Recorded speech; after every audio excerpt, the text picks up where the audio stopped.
తిరుమల శ్రీవారిని ముఖ్యమంత్రి రేవంత్ రెడ్డి దర్శించుకున్నారు. కుటుంబ సభ్యులతో కలిసి ముఖ్యమంత్రి రేవంత్ రెడ్డి స్వామివారికి మొక్కులు చెల్లించుకున్నారు. వైకుంఠం క్యూ కాంప్లెక్స్ వద్ద తిరుమల తిరుపతి దేవస్థానం అధికారి హరీంద్రనాథ్ ముఖ్యమంత్రి రేవంత్ రెడ్డికి ఘనంగా స్వాగతం పలికారు. రంగనాయకుల మంటపంలో ముఖ్యమంత్రి రేవంత్ రెడ్డి కుటుంబానికి వేద పండితులు ప్రత్యేక ఆశీర్వచనాలు కూడా అందజేశారు. ముఖ్యమంత్రి రేవంత్ రెడ్డి కుటుంబానికి టీటీడీ ఈవో ధర్మారెడ్డి తీర్థ ప్రసాదాలు అందించారు. ముఖ్యమంత్రి రేవంత్ రెడ్డి మనవడి తలనీలాలను స్వామివారికి సమర్పించారు.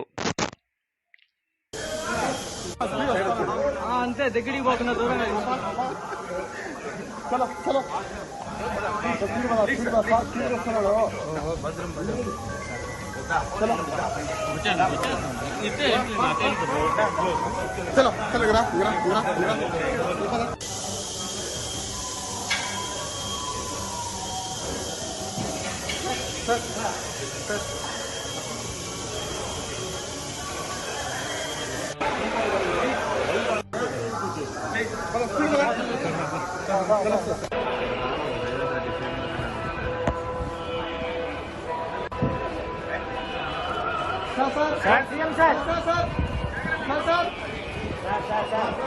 సార్